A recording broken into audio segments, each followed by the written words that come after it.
Calling to order the special council work session meeting of April 19th, 2023.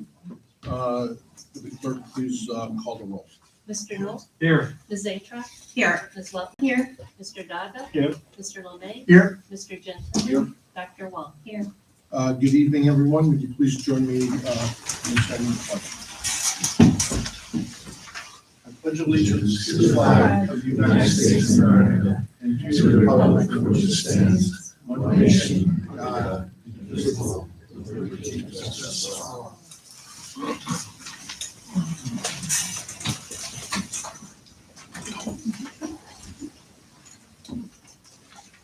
Good evening, everyone. Good evening to the audience. Our first agenda item this evening is approval of the council minutes of March 15th and March 22nd. We'll begin with receiving a motion for the approval of the minutes of March 15th. So moved. Is there a second? Second. Any discussion? Hearing none, roll call, please. Mr. Knoll? Yes. Ms. Zatra? Yes. Ms. Weltman? Yes. Mr. Daga? Abstain. Mr. Lemay? Yes. Mr. Gentile? Yes. Dr. Wong? Here. All right. And next, a motion for the approval of March 22nd, please. So moved. Second. Any discussion? Not hearing any, roll call, please.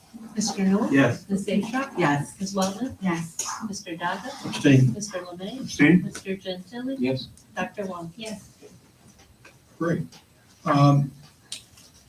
Council, our first agenda item, or next agenda item rather, is I want to welcome Rachel Novak and Patrick Hewitt of the Cuyahoga County Planning Commission.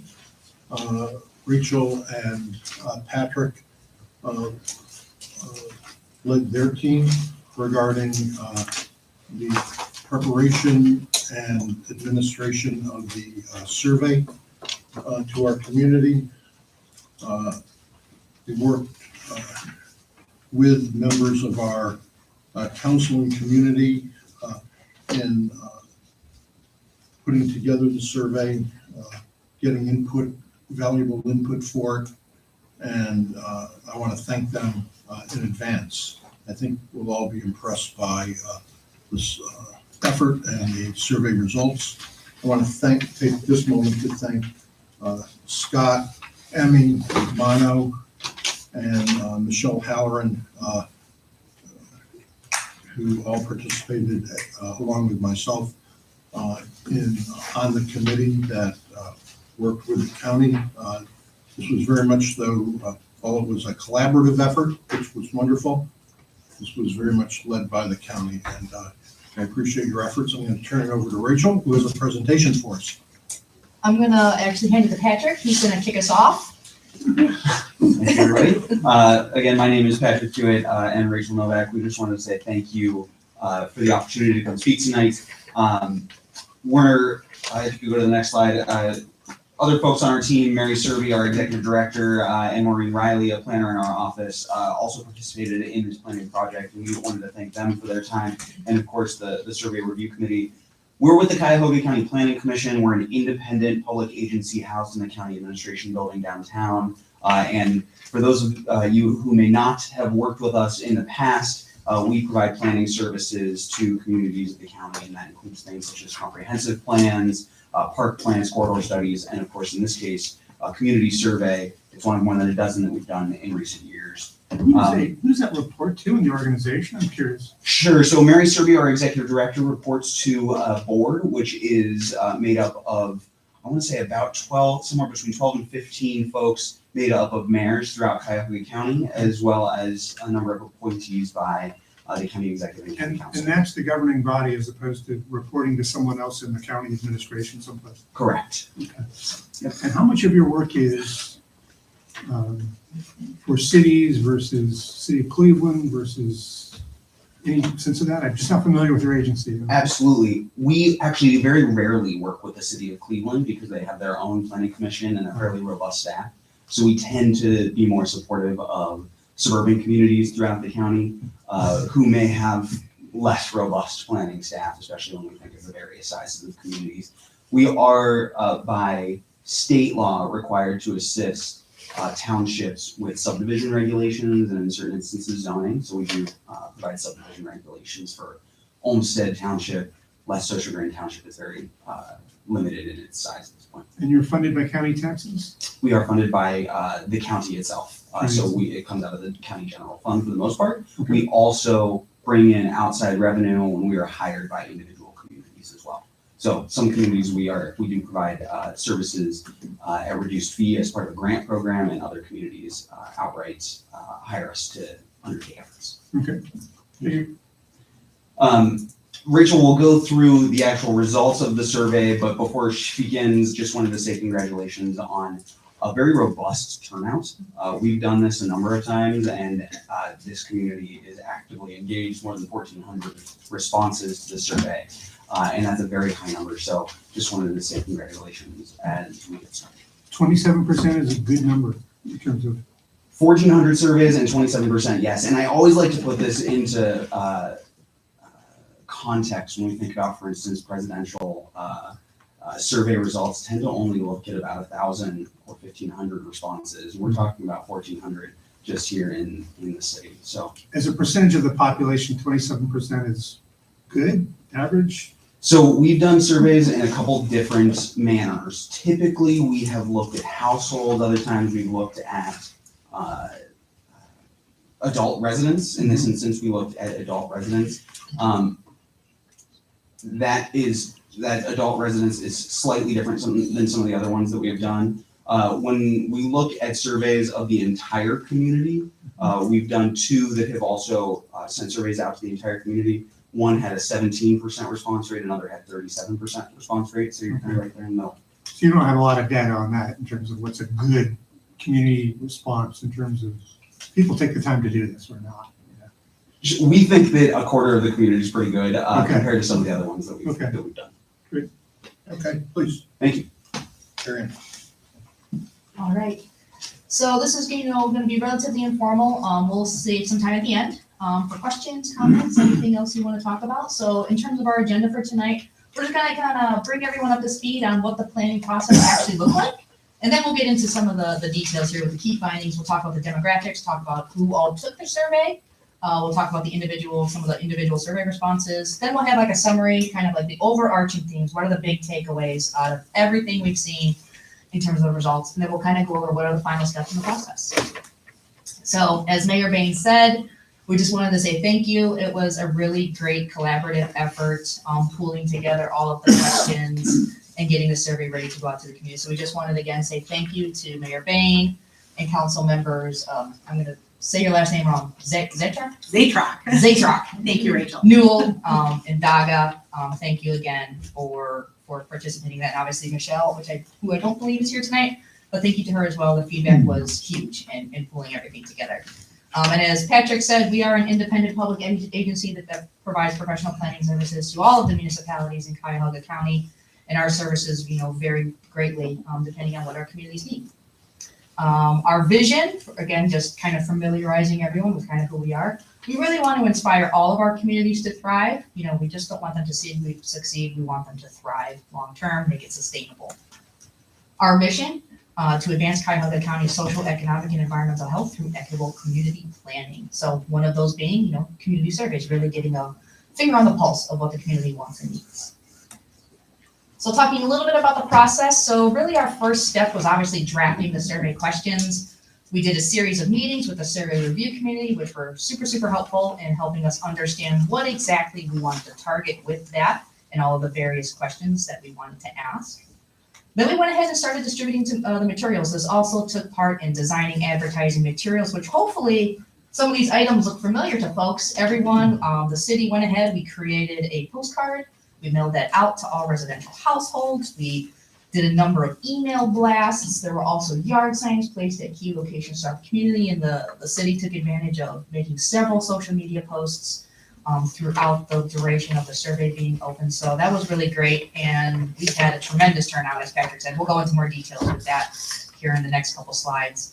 And then lastly, our final step was really just summarizing the findings, collecting and tabulating all the results into the summary report that you'll see on our website and will be available after today to the public with various graphs and data. And then here we are tonight presenting the findings to City Council. So what are the overall statistics? So the survey was officially opened December 30th, 2022. Was officially closed January 30th, 2023. And we did go ahead and do that 1 week extension, which we saw a boost in responses coming in that 1 week, everyone trying to get all of their thoughts in on the survey. And again, it was advertised in many ways.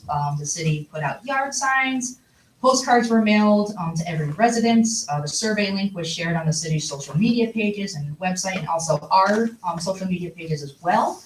It was also published several times in the city's bi-weekly newsletter, and there were a number of email blasts out to residents. So I think we did a really great job and trying to reach everyone we possibly could to make folks aware that the survey was going on and so that they would take it.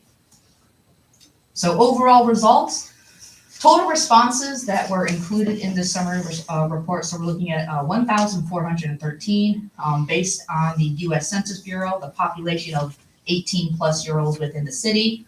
We're looking at about 5,197. So that's about a 27% of all of the adults in the community having taken the survey with a confidence level of about 95%. We're looking at only a margin of error about plus or minus 1%. So we're pretty excited about those responses, and we had a number of filters applied to the responses because I know going through the process, we really, with it being an online survey, we really wanted to make sure that we were able to filter out non-residential responses. So the responses were filtered in a number of ways. First being residential addresses. We did ask for folks to provide their residential address. That was a filtering layer we applied. Any non-resident responses were removed from our analysis. So we also plugged that into geographic information systems. So we used our mapping department, and they actually physically mapped all of the addresses that folks provided, and any non-Pepper Pike addresses were removed. And then we also had another layer of review. Any households submitting more than 3 responses were reviewed individually by staff for inclusion within the analysis. Then we also took an additional layer, not included here, but we looked at individual IP addresses to see how many responses were coming from the same device and kind of cross-tabulated that with addresses. And that's how we came to the 1,413. And we're very confident in those results. You read it said that incomplete responses were removed. What does that mean? So some people, if they had started the survey but didn't finish it, Okay. so if they just said, hey, I live here, but didn't fill out the rest of the survey, we eliminated those. If you didn't answer one question, you get thrown out? Oh, no. If there was a response that perhaps maybe they left one question blank, we did keep those. We did draw a threshold though. If folks finished, 90% of the survey, 95% of the survey, we did keep those. But we did go through, if there were duplicate responses, we did eliminate those. So jumping now into key findings. In total, there were 29 questions. So we just had some general introduction questions, so asking folks their address and those sorts of things. 4 questions on quality of life, 7 questions on community amenities and services, 3 questions on transportation infrastructure, 2 questions on parks and recreation, 4 questions on their overall community vision, and then 7 questions on demographics, so we can really understand who's taking the survey. So jumping into demographics, so again, we had 1,413 Pepper Pike adults take the online survey. Great turnout, almost 30% of all adults in the community. Looking down there to 98%, so 98% of all respondents, there's a typo there, of all respondents say that they live in a single-family detached home, and 99% of them saying they own their place of residence. So lots of folks living in single-family homes, but also, again, home ownership as well. 58% of all respondents say they have lived in Pepper Pike at least 10 years. 20% of all respondents report having lived in the city over 30 years. So you can see here the graph that we've included on this slide, just the distribution of length of residency of respondents that answered that particular question. So within the report, you'll see we'll have the number of respondents that answered each individual question. So for this particular question, 1,145 respondents answered that particular question. But you can see the length of residency here kind of goes up. So that means a quarter of the respondents lived here less than 5 years. Yeah, so it was really interesting to see a lot of older, not necessarily older, but a lot of people that have lived here a long time, but there's also a number of new residents that took the survey as well, which I thought was really interesting. Okay. Oh, yeah, more than 25%. Yeah, so I feel like we had a great distribution of folks. So now looking at a little bit of age of demographics here. So age of respondents, we're really looking at kind of that middle age group again. So about 78% of all respondents identified as being 45 years or older, which is a slightly higher representation than the city as a whole, which is about 68%, as estimated by the US Census Bureau, which isn't uncommon for a lot of the surveys. Typically the older populations, they might be a little more engaged, might have a little more time to commit to taking a survey. So that's common in what we see in surveys. And then the graph on the right, so household by presence of age groups. So so if a respondent takes the survey, we ask the question, how many people of these various age groups live within your house? So a lot of folks are saying, so we have 432 folks, just under 40% saying they have children under the age of 18, as an example. So 39% of all respondents say that they have children under the age of 18 living within their household, which account for 23% of all households in Pepper Pike. Again, that's estimated by the US Census Bureau. So again, some very interesting things about some of the folks that took the survey. So now we're going to get into a little bit more fine grain with some of the details. One of the questions we asked, why do you choose to live in the city of Pepper Pike? Definitely up at the top, you can see two of them that stand out immediately. So we're looking at nearly 3/4 of folks say they feel safe in their city or neighborhood, number one, right off the bat. They enjoy the suburban environment. And then kind of in the middle, there's a couple other things such as the quality of the schools, neighborhood is well maintained. But some of the things kind of towards the bottom of the list of why people choose to live in the city, low taxes, my housing cost is my budget, they're close to work, or they have easy access to downtown Cleveland. Those just weren't as important for folks. So again, kind of reiterating, 74% of all respondents say the number one overall reason they live. Let me go back to that previous one. Would it will also be maybe that people don't think that the taxes are low and that's why they answered that way? Taxes, I feel, is one of those things, and Patrick can certainly speak to this as well. Out of the number of surveys we've done in the past, taxes is one of those ones that's always going to come up, and you'll see it come up actually in one of the. We asked the same question: why would you move out of Pepper Pike? Lower taxes was one of the top reasons. Okay, So- that sort of proves my point. It's Yes. just that they don't value that because they don't see the taxes as low. Correct. Okay, and so, although that, Taxes is definitely one of those things that people, I feel, regardless on how we ask it, they're always going to say we want them lower. The one thing I would The say next with these question- questions. the next question fits my budget, that sort of gives me the opposite impression. Yeah, I mean, people live here are choosing to live in Pepper Pike maybe for other reasons. Even though it's expensive. Correct. Oh, challenge is expensive. Well, and how Well, this but question, that's not the reason. They didn't go here because it has cheap housing. Well, we don't have cheap housing, but we do have very low taxes. But- Our taxes. Well, among the yeah, I very want to lowest. reconcile that comment there with the next page. The number 2 reason I would leave is for lower taxes. So that comes later. but So no, it's on the next going page. backward to that question, just to clarify, I remember answering that question. And you're putting your reasons in order. So my reasons could have been all of those reasons, like it does fit my budget, but it wasn't in my top reasons. Do you see what I'm saying? Mm-hmm. It was a little bit of a tricky question. It's sort of saying, what things do you like best that made you choose it here? Not what is your laundry list of things that you like. So, so to your point, that other question maybe clarifies some people's opinion on taxes, but I don't think this question was asking that. I think this question was saying, what things do you like the most? Even if I liked every single thing on that list, I didn't get to choose that. You had to kind of pick. It was a very hard question to answer, I thought. But you're rank ordering, right? What you like. You weren't ranking. It you were was just a choosing. checkbox, so you could have theoretically selected all of them. Okay. Excuse me, it was the top 5, correct? No, I No, know. you could It have was that- selected all of them if you wanted to, Okay. and there was an option for an other. So But you it's- could have written in a response. Just how it was written, though, I don't know that you would necessarily, I guess you could choose all of them, and I don't remember how I answered, but I'm just saying it's a little bit of a, But choosing all of them defeats the question because you're asking what's most important to you, right? So presumably people took that to heart and said, okay, these 5 things are most important, or these, which is why you get that spread. But it Well, wasn't yeah, I mean, limited the to 5. question would be, how It's- many check marks did people make on average? That is something that we would have to look at the results for. Yeah. On average, how many check marks people placed on questions that had check boxes.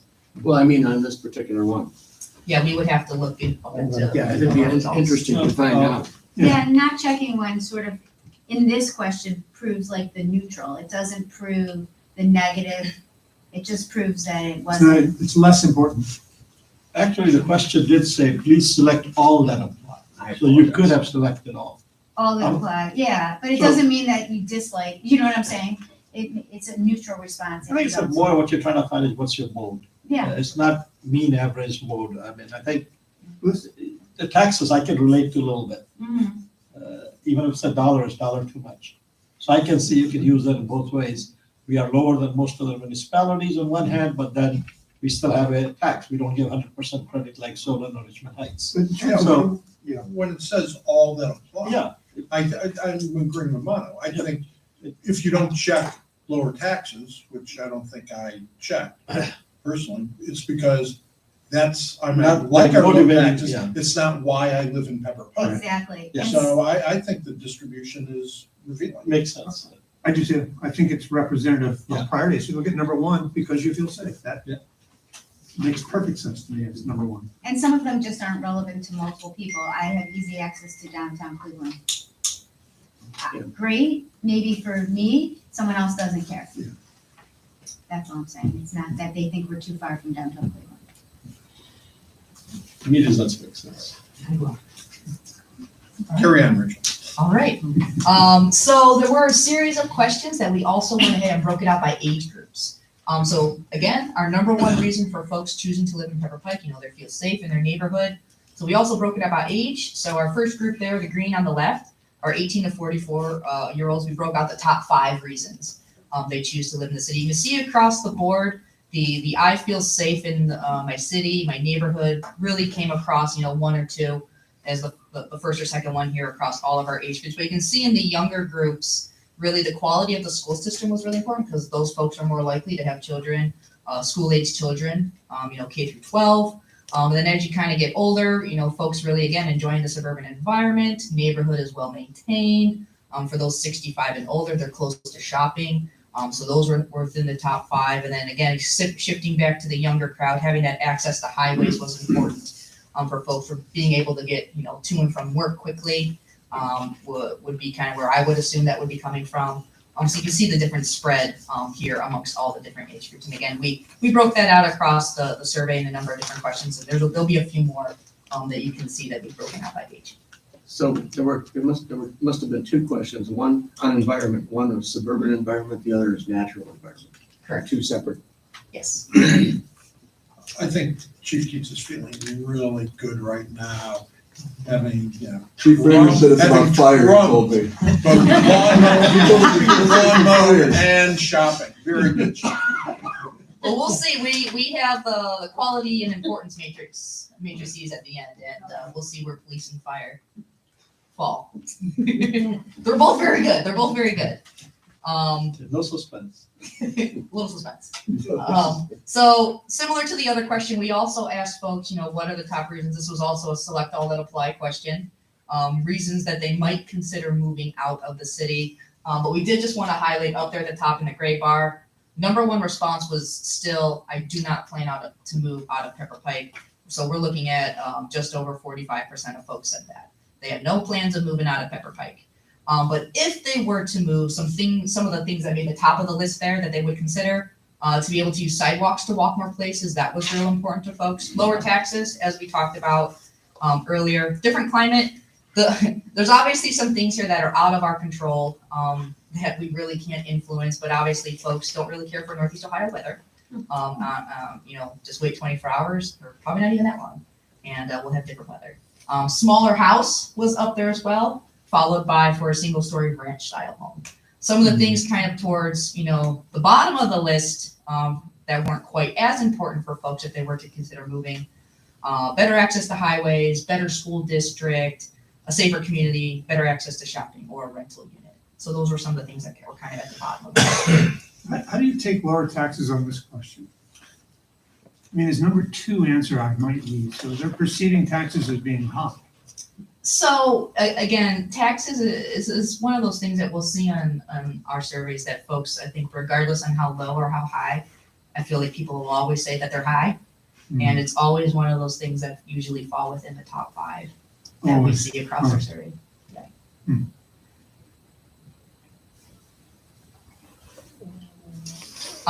So again, looking at our top 3, we were able to break it out by age. So just a reminder, it's to be able to walk more places, lower taxes, different climate. But I also just wanted to point out at the bottom of all of those boxes, the percentage of folks that say they do not plan to move.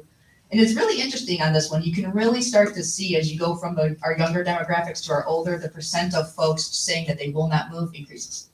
So our 18 to 44-year-olds are looking at about 36%. Our 45 to 64-year-olds, 39%. Our 65 plus, we're looking at just about 58%. Say that they do not plan to move. But you can see kind of within those top 5, being able to use sidewalks was really, really important to folks. That was the number 1 reason for our 18 to 44 and our 45 to 64. Lower taxes, again, that was the second one across the board, regardless of age group.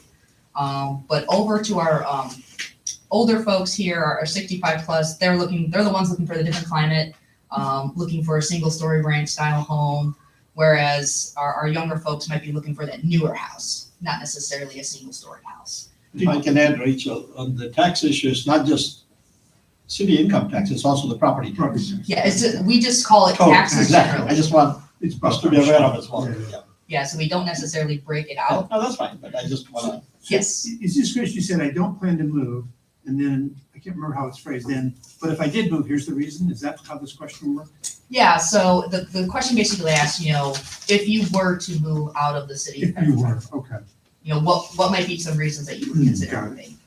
Or what might you look for in another community? Okay. Was generally how the question was phrased. So we also asked just generally, the quality of life here in Pepper Pike. 98% of all respondents would rate the quality of life in Pepper Pike as excellent or good, which is just outstanding. 88% of respondents say that they prefer to receive communication from the city of Pepper Pike through email messaging, which isn't surprising. Folks want to be able to view, important messages from the city on their own time. So emails was an option for folks that they really liked. We're looking at about 88%. Also text messaging. Are you surprised in an email survey that people would say they like email?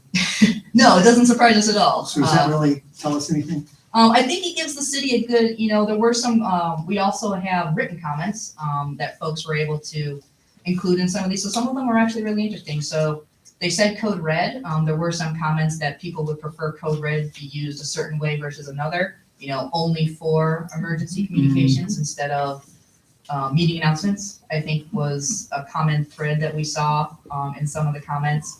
So I think, and the city does have a copy of the survey results, so they do have access to all of the written responses. Raw data? Yes. Yeah, great. So if you wanted to dive in more deeply to understand what folks are really trying to get at, that's available. So recreation, I apologize, a little small. Overall, 25% of respondents say they use the Cleveland Metro Parks at least once a week, making it the most used recreation amenity among respondents. This was followed by Beechwood City Park East and West, both of those being heavily used, once a week or at least once a month for respondents. But also up there was Pepper Pike Park, Shaker Brainerd Circle Park. But kind of towards the bottom, there are some of our least used recreation facilities, at least, at the moment. Morgan Park, Preston's Hope Playground Park, and the Orange Aquatic Center. We did, though, have an option. You can see kind of in the yellow and orange just how many people said rarely or never. So a lot of folks just simply aren't using those amenities. Transportation. 72% of all respondents say that improving the ease of safety of walking throughout Pepper Pike was a very high or high priority, compared to 66% for biking and 51% for driving. So you can see here also kind of on the low and very low spectrum, you can see driving also had the highest amongst low and very low votes as well.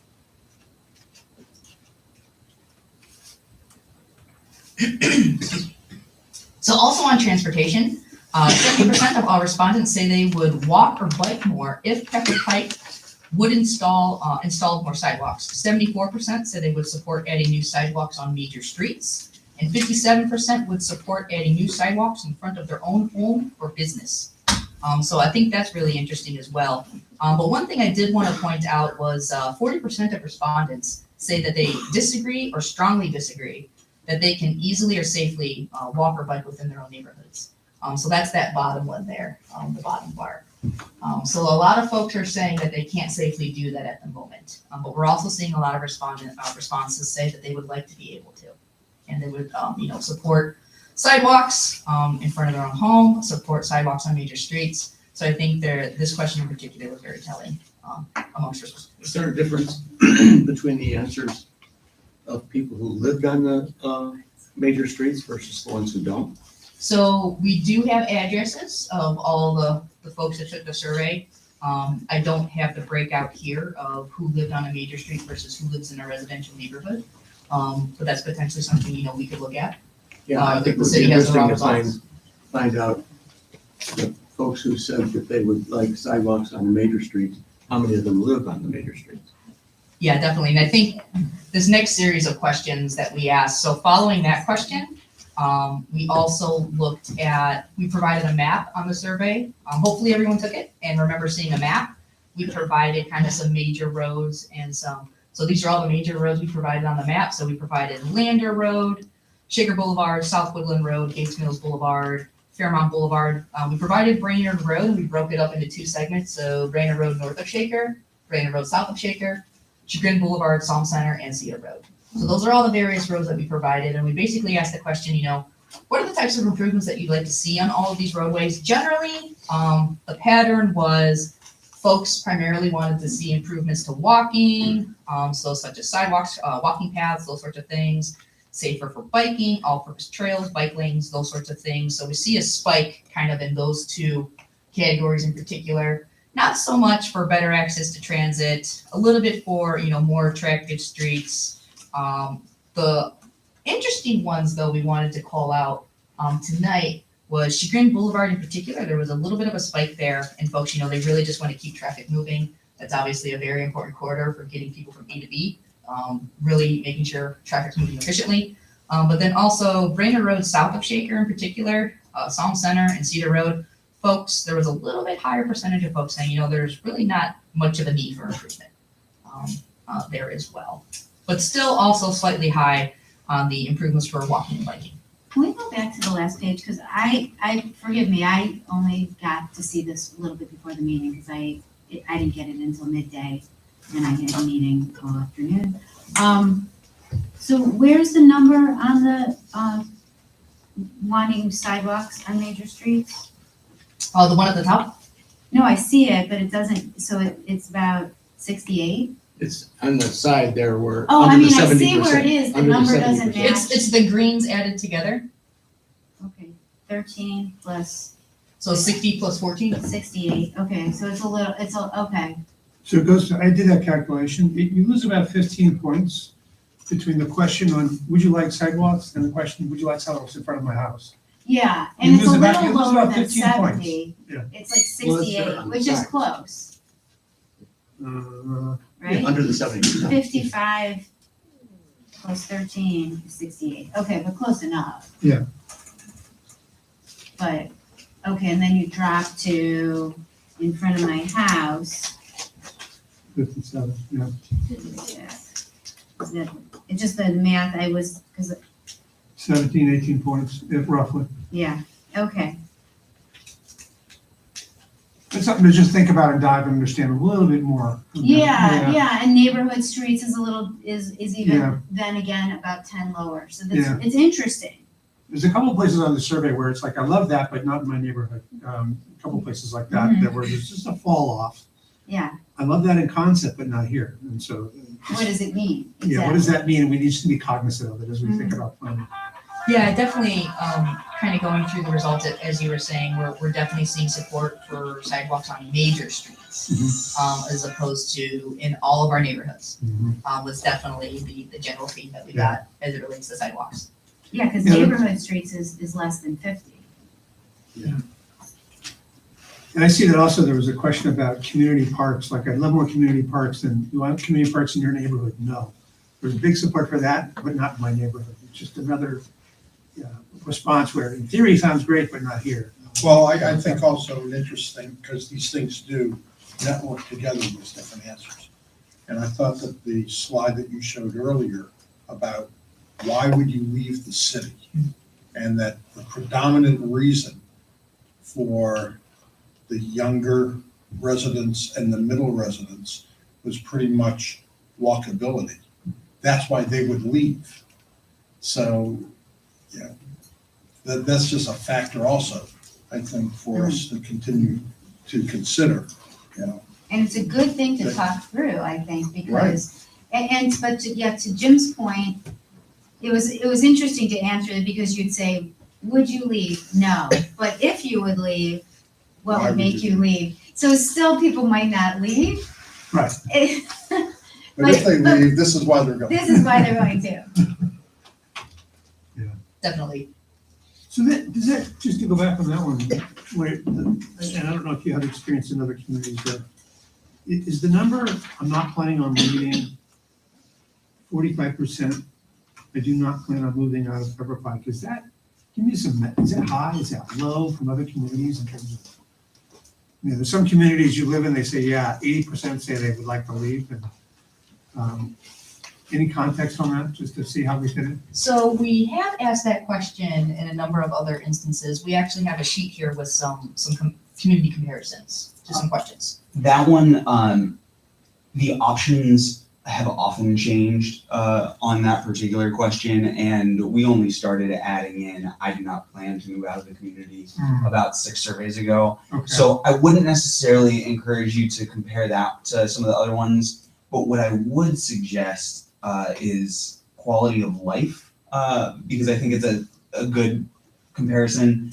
We looked at 10 surveys that we've done, and Pepper Pike, if you combine the two, overall quality of life, very high, or high was 97.7%. That was third out of the 10 surveys that we've done. Third highest. Third highest.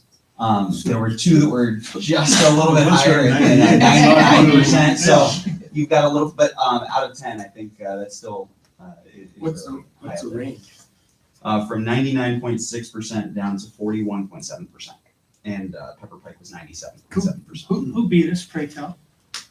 If you would like to know, it was Mayfield Village and Beechwood, but you did beat your neighbor of the Village of Orange. But that's less than 10 people. I mean, that's like 5, that's, Yeah. It's, you could, Statistically, it's. It's very small. It's a It's top very it's area. in the margin of error, as they say. Okay, So, The taxes are very low in Mayfield Village, though, aren't they? Because of progressive. I mean, very low. it used to be. House taxes, yeah. House tax. Income taxes. definitely. Okay, so we have just a few more slides on some of the data. So speaking now to community amenities, and then we'll talk a little bit about community services. So overall, 91% of all respondents said that they would rate the overall quality of available community amenities as excellent or good. Only 1% would rate them as poor or very poor. So lots of folks are happy with the available community amenities. So for folks, hopefully everyone again here took the survey. We asked about community amenities both within Pepper Pike and then those kind of immediately adjacent to Pepper Pike. So just briefly I'll explain kind of the matrix. So looking at this overall, in the top right quadrant, we'll start there where it's yellow. These are the community amenities that are of the highest importance and highest quality that folks voted on these as part of the survey.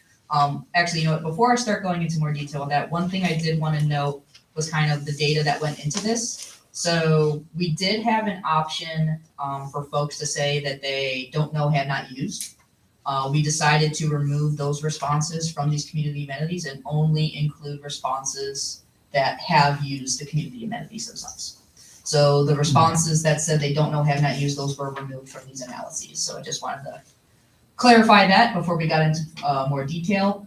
So again, yellow quadrant, highest importance, highest quality. So this included community amenities such as the Cleveland Metro Parks, also the Orange Branch of the Cuyahoga County Public Library, Orange City Schools, Beechwood City Park East. Moving down the quadrant, the bottom right in the pink. So these are community amenities that are still of the high importance, but the quality is a little bit less, as voted by respondents. So this includes Orange Aquatic Center, Pepper Pike Park, Shaker Brainerd Circle Park, and just at the top there, the Orange Senior Center. Moving to the left now, lower left, that's the green quadrant here. So these are the community amenities that folks felt were kind of lower on the importance and also lower on the quality. And really, there's a bit of an outlier there with Morgan Park that everyone can kind of see there. But still, looking at the scale of the graph though, that's still rated 65% of, saying it's important and over 50% of people saying it's a good quality park. And then up at the top left there in the blue quadrant, these are community amenities that are of the highest quality, but slightly less importance than our yellow and pink counterparts. So this includes amenities such as Beechwood City Park West, Preston's Hope Playground, Orange Early Childhood Center, private recreation clubs, and private or religious schools. But overall, our importance average is 85%, and also our quality average is 85%. So still rated very highly. Any questions on my slide? I know that was a lot of data. Does anything surprise anyone? Or does it kind of make sense with what you see and you hear from your constituents? How many, you don't really designate how many of those things are in Pepper Pike as opposed to nearby? No, we just provided in the survey a list of community amenities. So we did, again, have that option, don't know, have not used. So if they did not know an amenity, Yeah. they would select that. But again, those responses are removed from this I analysis. guess it's not surprising that it's less important for Beechwood Park West than for Beechwood Park East. Does that make sense? Geographically. It's much closer. It makes a lot of sense. So similar to our community amenities, we asked very similar questions for our community services. So overall, 96% of all respondents say that they would rate the overall quality of available community services as excellent or good, with less than 1% rating them as poor or very poor. So- 1%, you just can't make them happy, can You you? just there's always going to be some of them. We've got 4 people saying that they were poor. So overall, very good. Residents are very happy with the available community services. So this graph I feel is even more telling than our community amenities. You can see the average importance was 98, average quality was 81. So similar to what we did before, we'll just kind of go around the graph up at the top yellow. So again, these are our community services that folks rated as the highest importance and highest quality. Trash pickup unfortunately beat out police protection and fire protection EMS.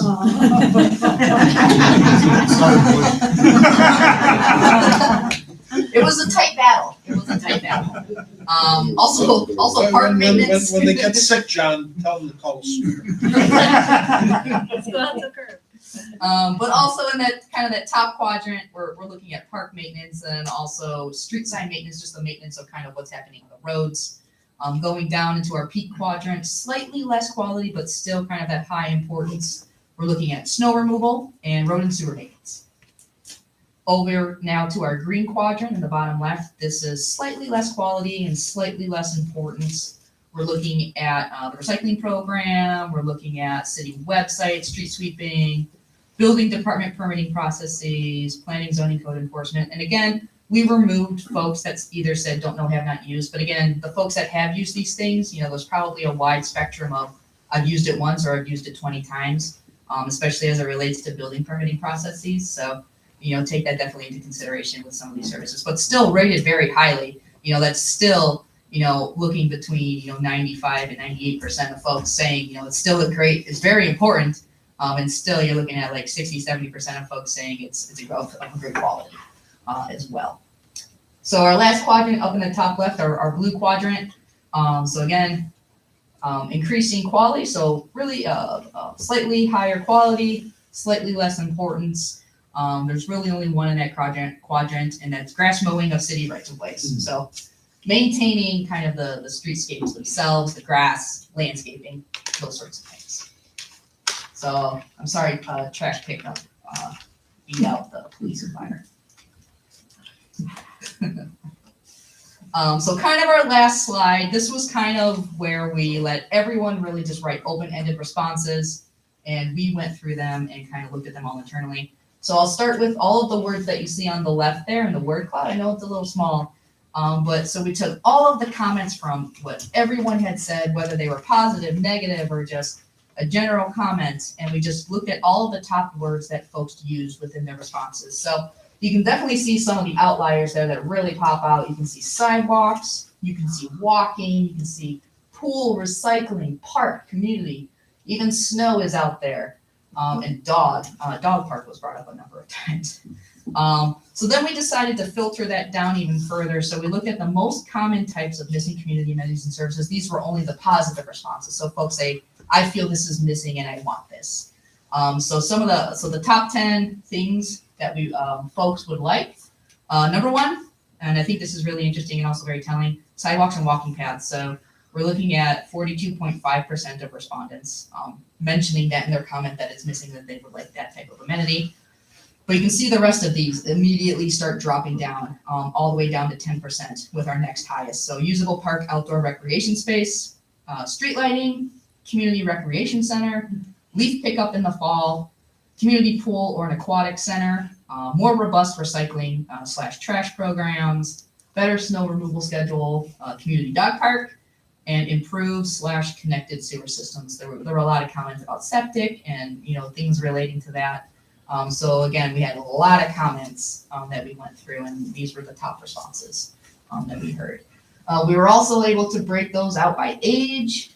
So starting to look at, this one's also, I think, very interesting. So younger folks, I think across the board, though, everyone wants sidewalks and walking paths. That was actually the number one response, regardless of age. But the interesting thing here, the younger group was really more focused on kind of that active recreation. So they're looking at community, rec centers, park spaces, an aquatic center where our 65 and older crowd are looking more towards community services. So we're looking at recycling, trash programs, we're looking at the leaf pickup, we're looking at street lighting, being able to see and do things at night was important to them. Any comments on Yeah, community how amenities? valid is, I think, the anecdotal of the comments, but so few people did that I really question how much, a lot of it relates to very specific questions that you basically had the overall survey responding to and answering to get a number. And it just strikes me as much more statistically relevant than the very limited number of people who felt motivated, pro or con of something, to write it down in a comment and then to, try to describe a legitimacy or an importance, that's not legit, but an importance to that statistical number as compared to what, more than 1,000 people said in response to basically the same issue, but in the context of questions that they answered in the survey. Yeah, I definitely think, the extended responses have kind of their place in time, and it definitely gave folks an opportunity to share their thoughts, anything else we missed sort of question. But yeah, I definitely think, us going through all of the questions and filtering them out, it was interesting, some people will write 3 words, I want sidewalks, or someone will write 2 paragraphs. And we really kind of let them talk, especially in these responses, because these definitely relate a little bit to vision. What's their vision for the future, and their vision for the future, kind of from the responses we've seen. These are the types of things that we were able to pull out from all the comments. So these are, in the top there, that's just written comments. Those are written comments. So 784 people total Mhm. made a written comment. Correct. So about half the survey Correct. respondents, right? Just to your point right there. The one that got all the comments was the first one, which was captured elsewhere in the survey in spades, right? So it was clear the survey was on point about what they cared about. But after that, and the second one, it drops off The number of people, pretty quickly. yeah, Which 39 people, Yeah. 10 people. That's like, Which gives me that the survey was focused on things that people cared about, so that And while it'll be, I would love to see that information because you just never know if there's some really interesting little observation in there. I think that that's statistically important. But, you know, sometimes it's just information you want to pass along departmentally. Somebody had a comment, they thought that they were being heard. So, but I do like that it reflects back to the other data because this just shows that it was a topic.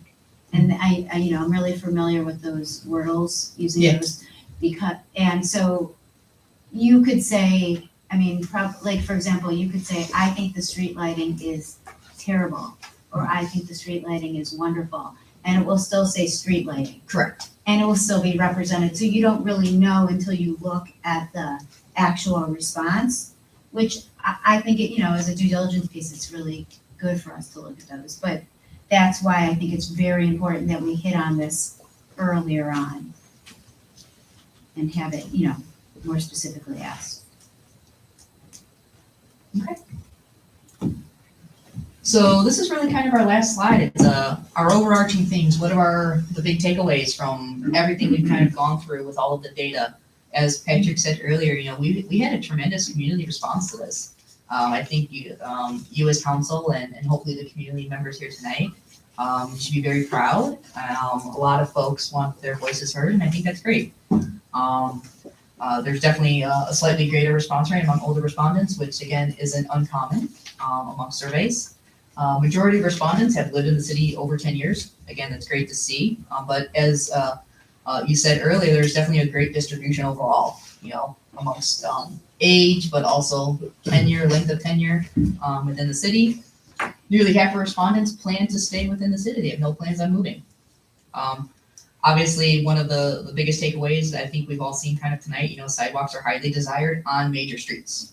We want to emphasize that through the results. Respondents overwhelmingly value the city's high quality of life. And then again, our last one that we just kind of went through, overall, community services and amenities are highly rated. Folks are very satisfied with not only the quality of life, but the amenities and services available to them. So really, the final steps in the process, we're gonna post the final report and make sure, we're just gonna tweak a couple things on the inside cover, published and put some final dates on the inside. We'll give that to the city, they can post it to their website, we'll post it to our website. We do have a dedicated project page for this particular project. You can find it at countyplanning.us/pepperpipe survey, but we will also post the survey and it will live there indefinitely. So folks can either find it on our website, they can find it on the city's website, or wherever the city would like to post it. I just have a couple questions. Yeah. So like at the beginning, you said there was 14 1,413. responses, but then if you look, I didn't really get to look at this much because I only got it today. But then a lot of the questions, respondents were only like 1,185 or 12. So you said if somebody didn't answer one or two questions, then you threw it out. But then like there's a lot less responses than the number of surveys taken.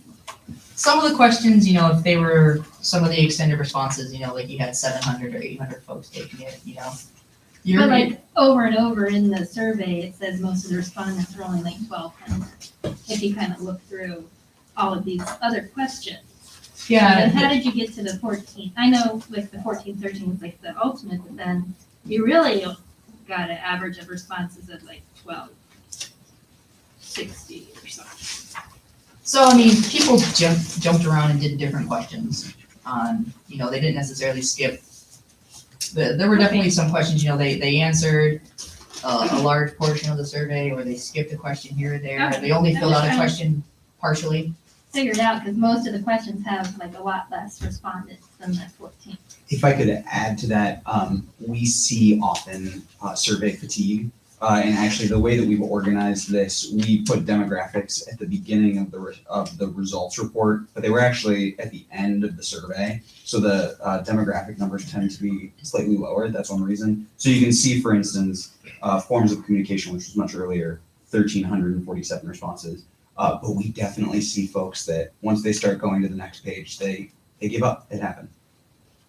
Okay, and then another question, like, I forget where the question is, but also to note that people wanted to preserve the open space, 73%, and you didn't mention that. It's almost the same amount as supporting major sidewalks, so I thought that was really important to preserve the open space, and then the alternative energy. People were 58% in favor of that, and I think that's very important to talk about with this survey, because maybe more residents want to go green, so, but that wasn't mentioned, I didn't think. Yeah, there's definitely, I don't know if that. And I would agree on the open space piece. I actually had that in my notes. I found that Yeah, that's a very interesting data point, that we had that high of a response. It's a 72, or so the math might have been a bit higher when you added it, but said that preserving it was a very high or high Right. priority. that's So I think important. that's a very important point. Yeah, definitely. I think we might have called it out in the report. Yeah, you did in the beginning. Yeah. Yeah, and I think it's a really important point. I think it's very reflective of our community. Definitely. Yeah, the one thing we did notice, folks really want to be able to preserve the environmental space, and as, I don't remember who said the comment about wanting parks but not here. I think folks are more open to more passive spaces.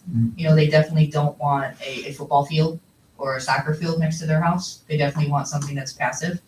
Was kind of the reading all of the responses and the kind of the feel and the vibe from the An empty lot comments. with grass and trees, kind of thing, yeah. Perhaps a walking trail through there. Was the percent who used the metro parks, that struck me as, that surprised me as being high. Does that surprise you guys as being high? Not necessarily. We listed some examples as Acacia, South Chagrin, North Chagrin, Sure. metro parks that are in kind of the immediately adjacent areas, and folks really value the metro parks. They're a great asset. It's so great that you have so many so close. Yeah. And they're really not that far away. I mean, how great would it be to be able to either connect to those physically with a trail, or somehow get the metro parks involved directly here in Pembroke Pike? I don't know. That use rate wasn't much higher, was it higher than you'd seen in other communities in terms of the use that had? So nearby again, parks? all of our surveys really vary on the types of Okay. amenities the various communities would like to list in their surveys, but personally, it doesn't really surprise me. We do a lot of work with the metro parks, and we know how important they are for communities. It's definitely one of the types of amenities we get a lot of comments about, whether it's through a master plan. The metro parks are usually, right up there at the front as being extremely important. So, yeah. So here's our contact information. I also have some business cards. Please feel free if you have any questions. You can email us at any time. Again, we're gonna probably post this to our website, if not tomorrow, at least this week. And we'll send the final copies over to the city to post and share as well. So thank you, everyone. So for- we are going to be posting the last iteration Okay, of our own tomorrow. Are you saying that's not your final version? it is. I think we were just gonna finalize the dates on the inside cover. It's a minor, Okay, I Change. won't worry about that. okay, it's fine. Okay, So, but we'll send it over. because we were gonna get it posted ourselves Okay, tomorrow. So if you want to send that over, with your new dates first thing in the yeah, morning, first thing in the we'll morning. hold off for that. And Mayor, I wanted to thank you for allowing me and the other members of council to take part in this process, and I want to thank both of you. You guys are great to work with. And we've been looking at this, all the figures now, for a long time, so they're not really surprising to us. But I think it really, it does confirm, at least to me, that we are going in a good direction in some of the things that we've prioritized on council. And I think this is good verification of that. So I find this survey quite valuable, and you can see where, if there's some impression that you had of the community, if it was right or if it was not right. So that's very helpful to me. I would just say thank you. We know that all of you put time and effort into this, and we really appreciated that. It makes a stronger survey. Yeah. And thanks to all of the residents here or elsewhere that took it, because we know these aren't short, and people took a lot of time, not just to answer the questions, but to write down responses, and that's greatly appreciated. I have one question. I mean, obviously, at 1,400 and some who took the survey, checked the box. we had over 700 who felt strong enough to write a comment.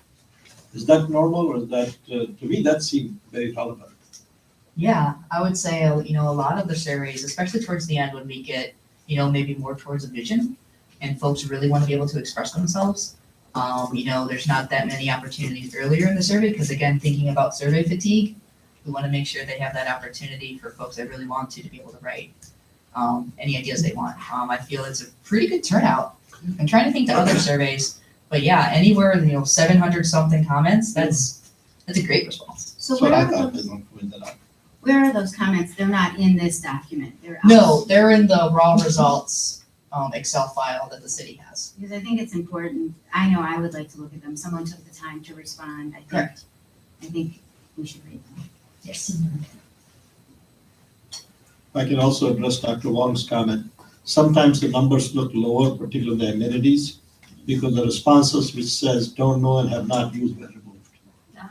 So that would be another reason why you'll have a gap between total and what's totals of the presented chart. Yeah, everyone uses the garbage pickup. Yeah. Some people may go their 30 years here and never have the fortune of experiencing the excellence of our police and fire departments. So, yeah. But I should, Don't The hire service arsonists, workers, they John, visit okay? every week. Don't hire arsonists so you get more uses. but though we joke about the service department, the number one reason people stay in Pepper Pike, I feel safe in my city. Yep. And that's you That's guys. good. But nobody wants to live in a pile of garbage either. We're all equally. But I think it proves the point that garbage pickup is the third rail.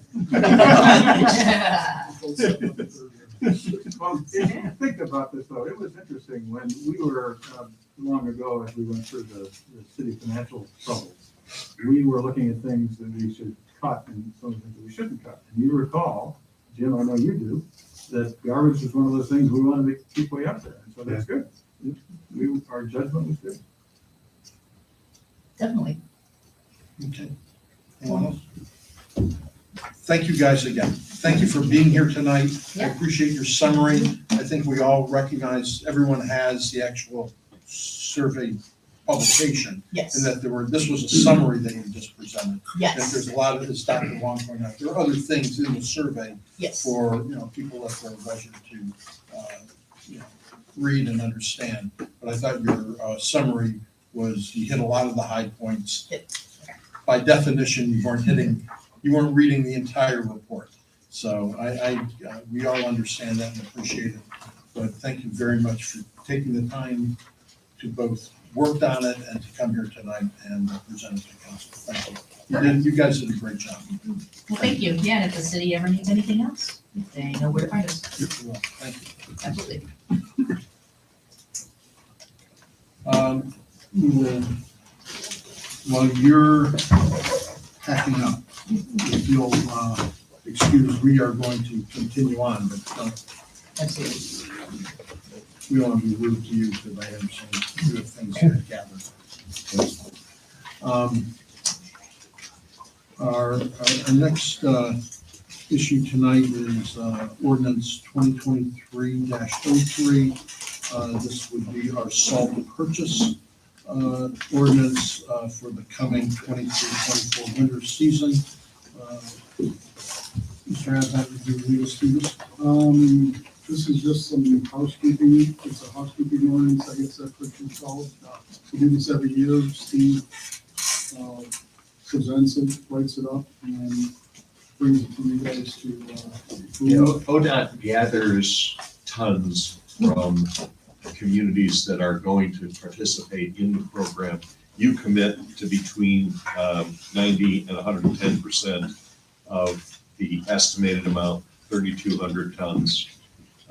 That's the sort of the guaranteed number.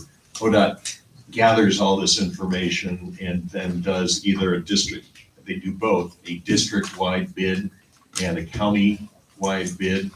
And then they select the lowest and best, and you're then, the volume purchasing is supposed to result in a lower price.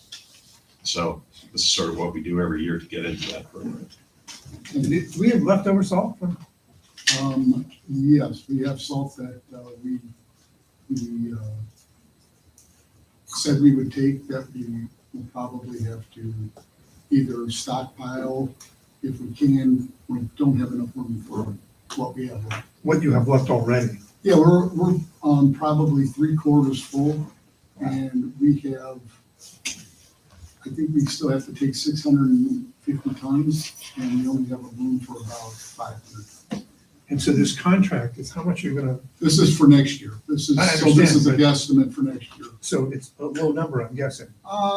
We kept the number the same Really? because we've been in this average, we've been really, I mean, say it was the worst winter that, since I've been back since I came back here, in 2012, the most we've ever used was somewhere in the neighborhood of 4,300 tons. So if we have 2,000 in the bin right now, or say we have 2,000 in the bin to start, we're good for 3,200 more. We could use 5,000 tons. We've never used that much in the last 10 years. So even if it's the most extreme bad winter, you've got to kind of find the average, and the average is right around 3,200 tons. You could be stuck taking product you can't use and having to pay to store it, right?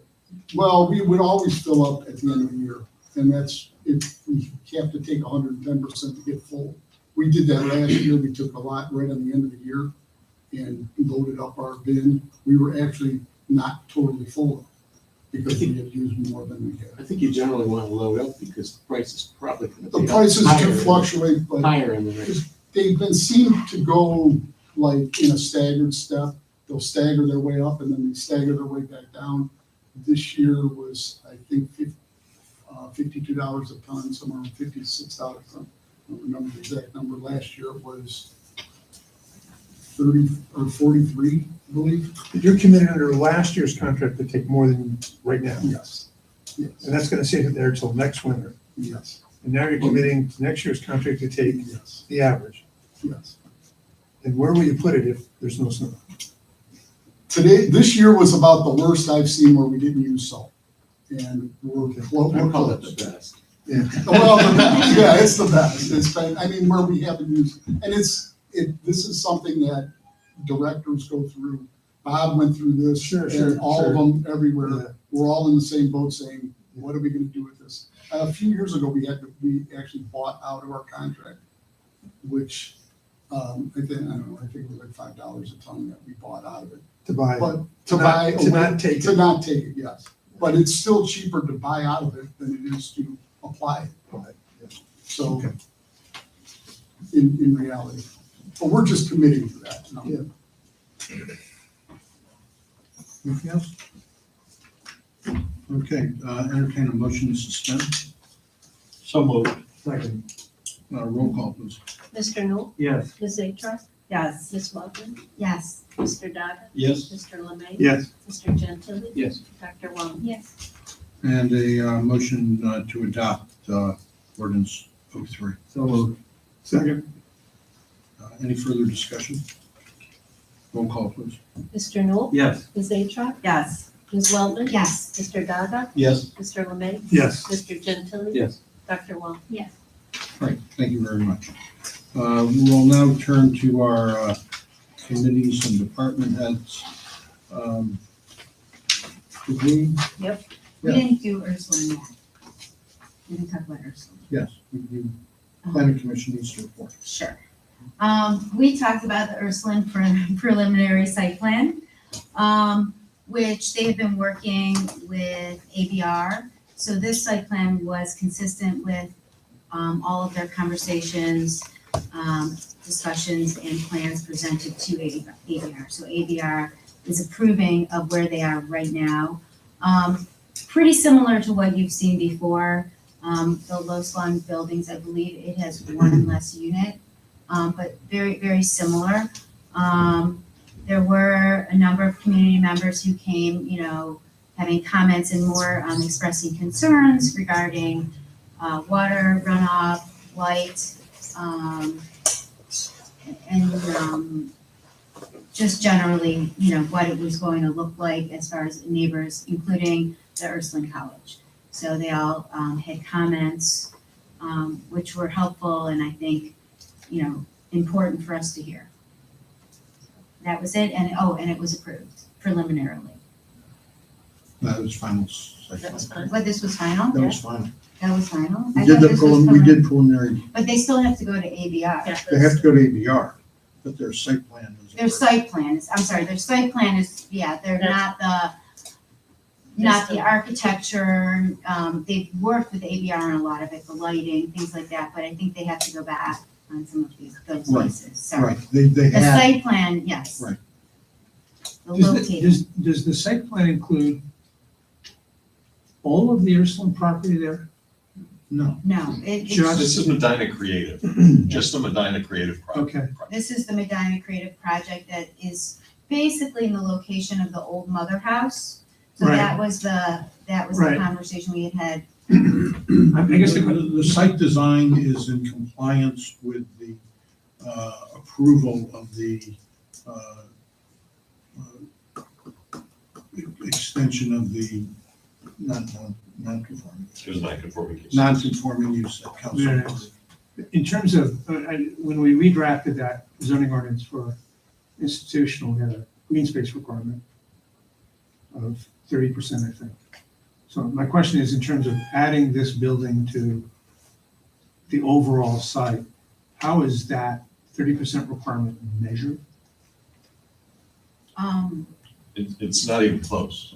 The entire area of the old mother house is open. So, probably half of the property, would you say, Don, is still vacant? Remember, Jim, they are leasing this property from the Ursuline sisters. And the entire remainder of the 22 acres or whatever is still there.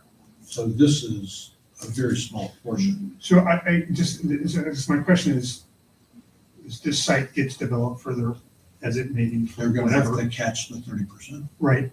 So the 30% applies to, this is one lot. I guess it's for use. It's not a sublot, it is part of the overall They- parcel. It's They're just leasing space on the property. on It's the just property. placed on the property. So the 30% green requirement is not valid because there's lots of empty space still. But it's valid, it's not exhausted, that's all. It's not exhausted, okay. But was that part of,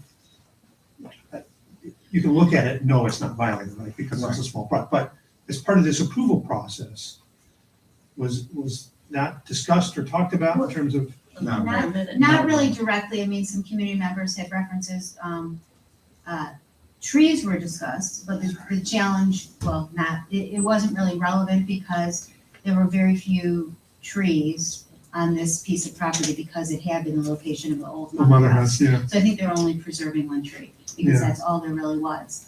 Although there will be landscaping, so.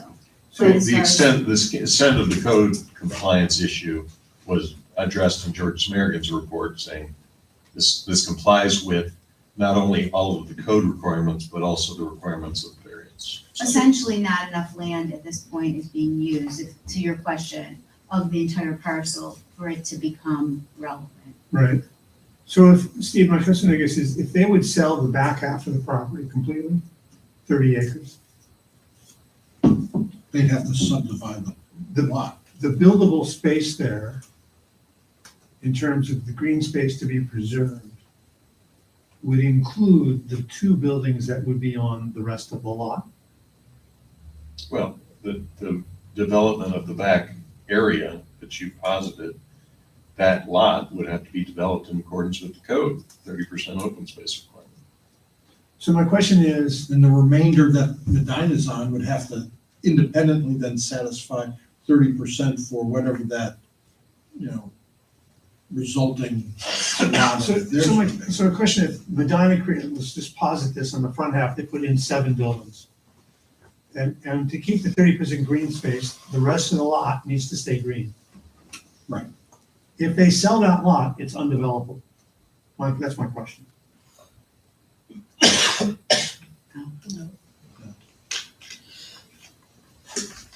If they were to subdivide They have one large lot. One large lot and 70% has buildings on it now. Assume that.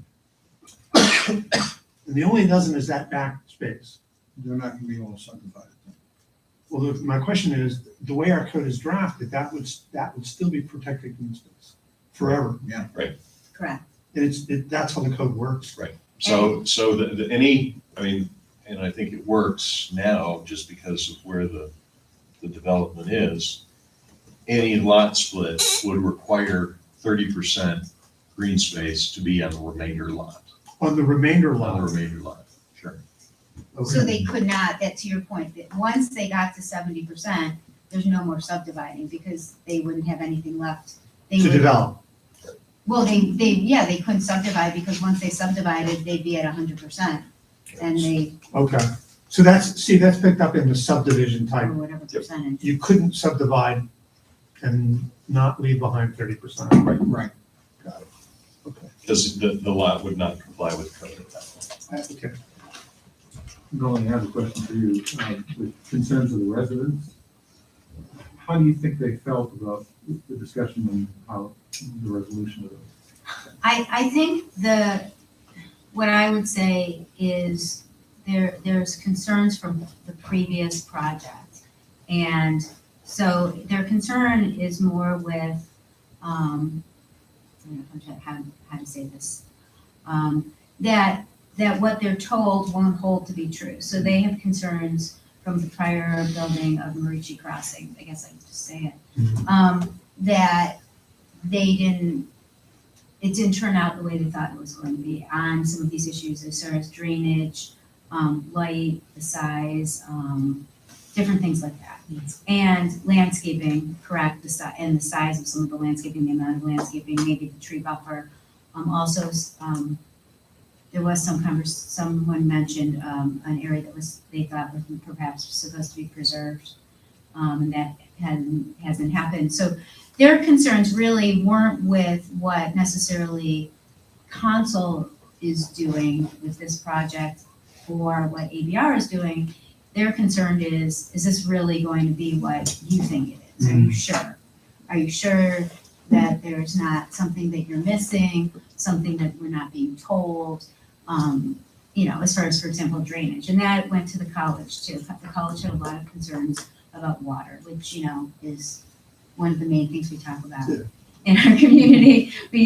So the college had a lot of concern with the movement of water, how this project or any future projects would impact the neighbors, be they the neighbors on, for example, there was somebody on Fairmount, there was somebody on Windy Hill, there was also the college, which, as you all know, but just to say it, is a separate entity than the Ursuline Sisters. So I think there's an issue with, I don't know how to say it, a lack of trust, I guess. And, I guess it's for my part, I felt like we had to do everything we could to memorialize what was being said, to try and make sure everybody was on the same page and everyone knew that everyone else knew what they were saying. It was clear so that nobody could say down the road in 5 or 10 years, oh wait, I thought I was going to do that. I said I probably was going to do that, or I'd like to do that, but as it turns out, I'm not doing that. Or I didn't intend for this to happen, but oh well. Well, what's our level of confidence that is going to play out that way? Well, with this project, I feel pretty good about this project. I mean, this is a nice project, situated nicely on the land, moved to a good spot. I think essentially it's Medina Creative Housing and a parent group who, for obvious reasons, are very invested and in making this nice for their adult children, for their future. So I feel very good about that. I, of course, have concerns for the community members in the neighboring college and from the Sisters in Marici Crossings that this happens the right way, because we all want to be good neighbors. We all want to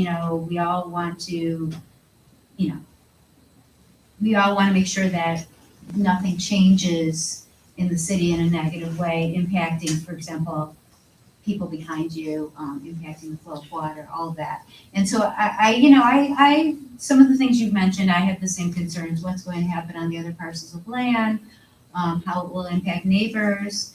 But that really wasn't what we were talking about here, this project, this little nice project. Water and lighting were two of the biggest issues. Was lighting addressed with this in terms of, are they comfortable that there's screening and shielding? And Yeah, we talked about it quite a bit, and ABR, I think, is comfortable. I have no expertise, but there are people, and I remember this from going as a community member, attending some of these meetings remotely, and hearing people in the community speak who lived in the area. They're concerned that they thought the lighting at the current building, that they were assured that it wouldn't be a problem, or they had faith that it wouldn't be a problem, and then to them it was a problem. So here's where we are. We have ABR saying it's fine. We think it's fine because ABR is telling us that, I have no expertise. The mayor maybe has a bit more expertise sitting through more of these things, but I don't know. But we're really relying on the conversations they're having with ABR, and that they're compliant with what they're doing. And I don't think, I got the impression that the group who are planning to do this want to be good neighbors, and they don't want it lit up like an airport, but you don't know really, what happens when it's actually in place. So I think ABR is doing the most they can to shield it, to not have these be really high lights there. There's a fairly limited amount of parking there too, which is, I think, helpful to that cause, because you're not lighting up a huge parking lot. It's really a residential community, where some family members and probably caregivers will come, but it's not a facility. Thank you. Sure. There were two classes of comments, I think, that we call it. The first relating to, and there are only a couple, 2 or 3 people who actually spoke to, but I think that we didn't have that many comments in the public We session. We had a had- few. Yeah, and in the college, they were here. Yeah, but the neighbor comments primarily related to the Marici Crossings development and what occurred there, so far as particularly the lighting issue. it continues to be an issue for them. Continues to be an issue. Yeah. Yeah, absolutely. And continues to be a concern for the city. But the other concern, the concern expressed by the college, which related to water runoff, I think it was recognized by the representative of the college that what they were bringing up was premature, because there is no grading plan at this point. And it was explained to them that the grading plan is still something to be calculated based upon their development and submitted and worked and approved with their engineer and our engineer. And they just, I appreciate that they were expressed concern about the issue, but there was nothing really to, other than to receive that concern. There's nothing drafted so far as a grading plan to, really, for the engineer even to reflect on at this point. If I'm misstating it, Don, you jump in. Yeah, that's correct. They did not submit final drainage calculations. They show where the detention is going to go, and it appeared to be more than adequate based on our code. And so until they give us the final numbers, there's really nothing to comment on. It made sense where it was shown in the plan, there's adequate space for it. So I really don't have any drainage concerns. So, And I think I agree with the mayor that a lot of these comments were anticipatory concerns, I would say, because they feel a lack of comfort in general. Right. And I might in their shoes do the same thing, show up at a meeting and say it a few times so I could make sure that I was heard, and make sure that before things got moving and I missed out on a meeting or didn't realize things were happening, I said what I thought was important to me and where my concerns, where my concerns were, because I think that, again, they felt a little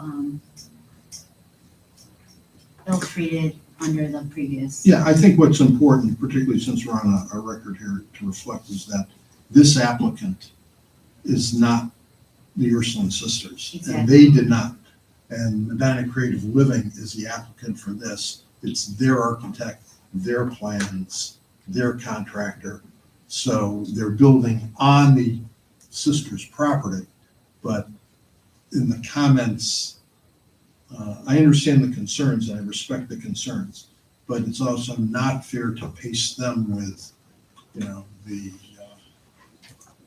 what may have gone wrong with a different owner, a different architect, a different contractor. And, it's building on the same general parcel, but it's a different project. And I understand their concerns though, and I think all their concerns were received. I think they are well reflected in the record.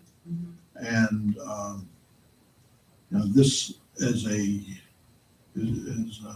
Councilwoman pointed out, this is a pretty low level, physically imposing project. It's a one-story project. It's being built on the former site of the old mother house, so there are no trees that are even to be considered for a tree plant, because it was basically a demolished site to begin with.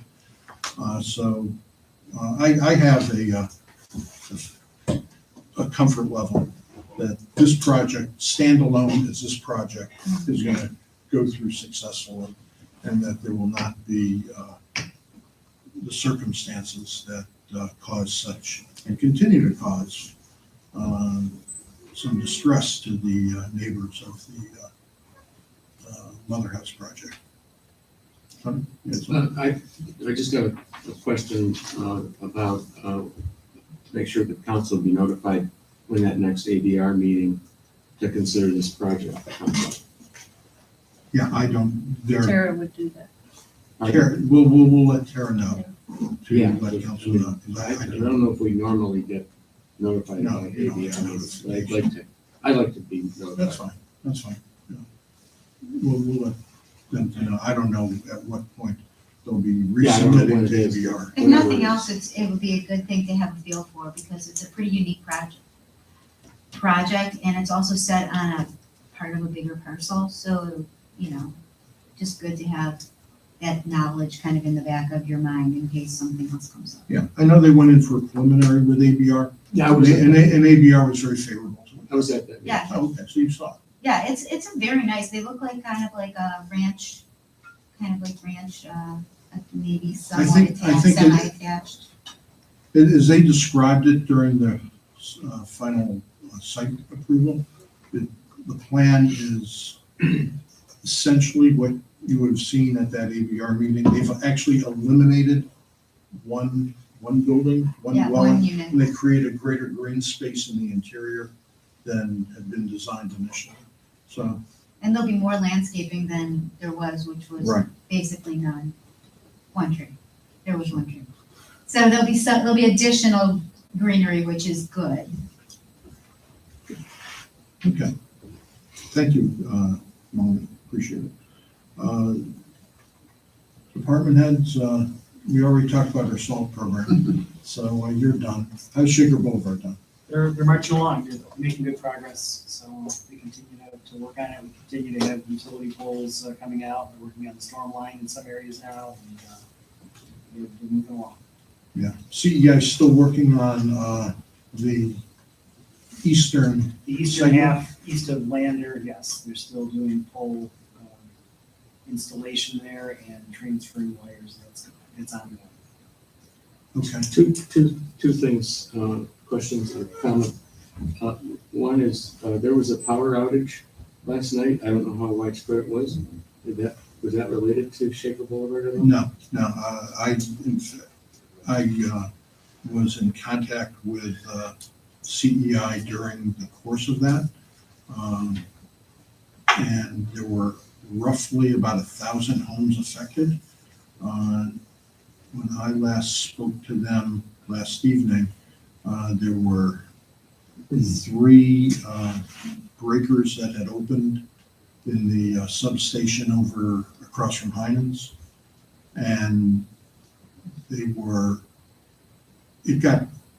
initially projected, and I know this because I called in my own power outage, that 10:30 would Yeah, be right. the restoration. They came earlier than that. Yeah, it was, at our house, it was 8:30, I don't know. Yeah, yeah, Throughout. 8:30. And they accomplished that. I was going back and forth with them, what's going on. They did some switchovers and otherwise redirected the power sources because they had not figured out, when I last talked to them last night, why these breakers had opened. Yeah, I was looking at it online, By it said now I- under Yeah. investigation. Yeah. Well, I would like to request that they don't do it during a Cavs game next time. Next time. I'll pass that on.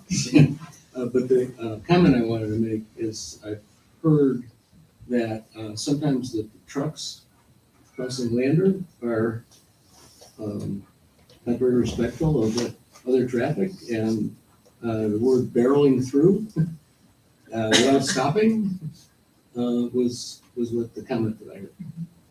Okay, I'll look into it. I don't know that that's being encouraged by any means, but. So I guess Yeah. there's maybe some sort of a convoy of trucks when they're moving dirt or something, and Going up and down Lander or crossing crossing Lander. on Shaker? On Shaker, crossing Lander. I know they had a, It's like a funeral parade. Once one gets through, they all go. they all assumed they had to go next. Pass that on, please. I know they had a flag person there some days this week, and maybe they just need to, There are times when there's a lot of activity right there. They did have some paving work going on last week where there was a bit of a moving progression as they were doing some asphalt repairs. So it might have been the case. well, if they need more flag guys, you'll talk. Yes. Yeah, I would say anecdotally, there have been times when it's a little bit chaotic seeming, like it's hard to understand where you're supposed to drive.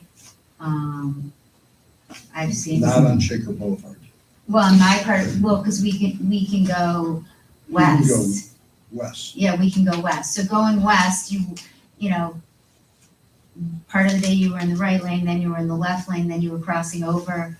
And there really was there wasn't a lot of signage. I was fine, but I saw a neighbor of mine who sort of pulled over and was a little bit distressed, I guess, and confused.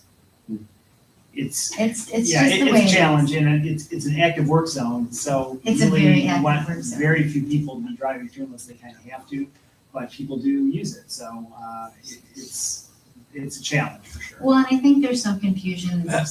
You can turn right and go to Som, but Yes. because there's a sign that says left turn only, people think that you can't go right, which doesn't logically make sense. Okay, I'll take a look at that. You'll see, people assume they must turn left when turning right would probably be the light. So this is coming out of your street. Yeah, Cover we're, free. yeah, we're right in there. Well, I think there's a one-way sign to let them know that it's a one-way traffic. That way, Yes. yeah, it's, Right. yeah, I mean, logically, you should know. Right, and I think we did send a flyer out to residents in your neighborhood, so People on my they street, may or may not have read it. people who live there know. Yes. It's just people who are visiting and I got you. What's has the ETA on conclusion varied at all, or are you still in the same zone? I don't want to guess too much. They're making good progress right now. Part of it really is the timing on getting the utility poles fully out on the eastern half. So if everything continues to march along as it is, we should be okay. Okay, Let's see. okay. Chiefs? Our online testing opened this week for police officers. It'll continue until June. We're currently looking to hire at least one, but it may be 3, depending on retirements or a younger officer moving out of state potentially. So Okay. the whole process will be done before the year's over. It's usually about how long it takes. And Chief, we participated in a major event last week at Fairmount Temple. Oh, yes. Large fire, I believe it was possibly from a transformer. They got a really quick hit on it and got extinguished extremely rapidly. So required some ladder work, both aerial ladders and ground ladders to get to that area. It's a difficult roof. They were able to get up in there and get that fire extinguished pretty quick. Yeah, there were a lot of responding communities to that. We were second unit in. Okay, well, thank you. Anything else? Okay. I already spoke to the CEI event.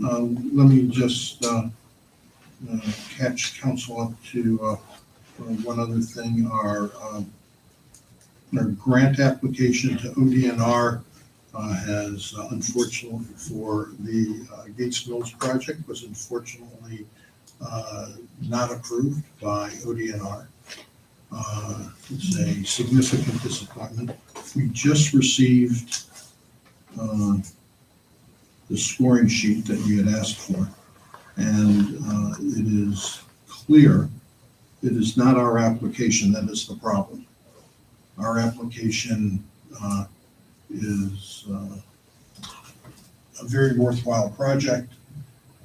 We are being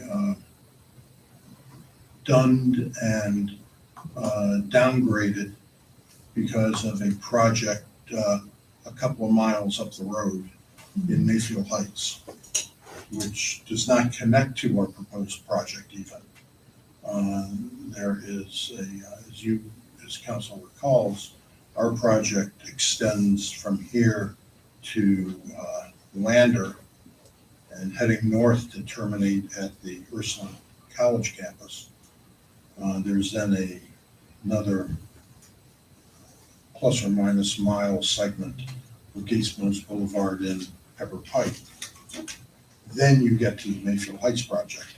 Mayfield Heights had received a grant award several years ago now that they had failed to act on, including approving the engineering being done on it. And ODNR is now frustrated with that community and somehow is visiting on Pepper Pike's application the failure of Mayfield Heights to proceed with its construction project that it had pledged to do. It is it's the same, we were invited to resubmit, so we signed the letters that we're, council has approved this, we're still, actively looking for your money to support the grant, the project. Obviously, in the meanwhile, Cuyahoga County has awarded us though $250,000 in a grant that council accepted last year. So we are going ahead as is our obligation to design and utilize that money. This is getting the rest of the project done essentially. It is simply deferred. But that doesn't mean that we are not obligated, and we will be going ahead with the trailhead development and tree planting that $250,000, it's not just trees, but the beautification of the boulevard, that the acceptance of that Cuyahoga money oblige the city to do. So we'll proceed with that. And we're working with our state senator and representatives to address the situation. And we'll keep, that's going to be an ongoing process to get across the finish line on this. But we're working hard on it in the meanwhile. Meanwhile, though, we'll proceed with the initial design work and other things that we're obliged to under the money that we've already received. Good question. Yeah. So the money we received is for trees or planting or It's beautification? for Don may have a better description. It was for trailhead and beautification of the boulevard, right? Right, correct. Trailheads, landscape, and beautification. So it's a pretty wide usage, but the idea was to create wayfinding and entranceways at each location and also supplement the landscaping along the entire corridor. This, not only for, and as we saw in the survey results tonight, the residents of Pepper Pike, not only for this project, but for many projects that we haven't even put on a board yet, are highly supportive of the increased pedestrian access and walking enhancement in Pepper Pike.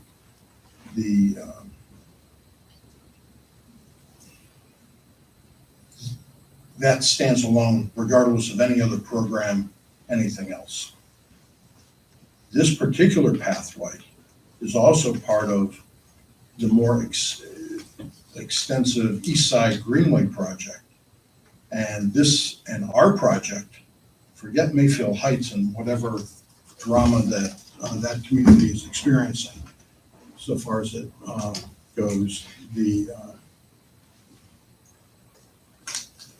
this path is the next direct extension of that East Side Greenway project as it extends out from Shaker Heights, from Cleveland to Shaker to Beechwood to our circle here, basically, and then to extend this next. We are that next extension. So Cuyahoga County remains very supportive of their wanting to see this project happen, speaking to their county planning people regarding pathway projects. So, which is, I think, drove a lot of their wanting to direct that $250,000 in our direction. Mayor, Yes, sir. when a community receives a grant, are they obligated to complete the project they committed to? Yeah, it's sort of a use it or lose it, and well, I don't even know the position of, it's disappointing that Mayfield hasn't proceeded as quickly as maybe we would like, or ODNR would like. I don't think that there's anything that says Mayfield Heights has not remained committed to do their project. Because included in our own application was a letter from their mayor saying that that community remains committed to doing the project, their project. And that was included in the information given to ODNR. So I don't think that the manner in which ODNR has scored our application is appropriate, frankly. And it is what it is for now, and we will deal with it as we go forward. There isn't another community partner we have in Cuyahoga County that agrees with the interpretation of the denial of this grant application. Doctor? Question. So if we don't have funding, but, could we save money by maybe, Gates Mills Boulevard I brought this up before, but it's a 2-lane road and people go way too fast on it, especially like 70 miles per hour.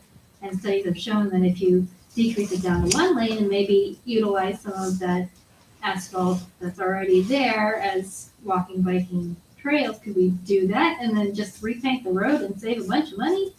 Or if that's not an option for some reason, we make the pathway narrower, not the 10 feet wide, but something that's a little bit more affordable, so you can make it half the width, and you'd save half on the cost, don't you?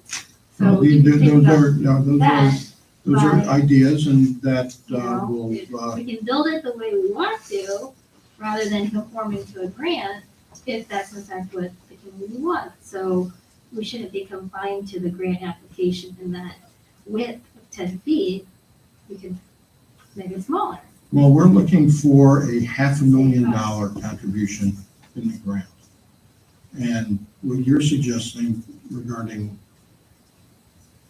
Gates Mills, do you have any sense as to a cost of abandoning one lane on each side of Gates Mills and turning it into everything else? And we've done it in Shaker. Because you're gonna have, it creates a lot of safety issues, Doctor. It's a much more complicated No, issue than you're I- describing. Right, if we use the little example of this little stretch of Shaker, there's a couple things.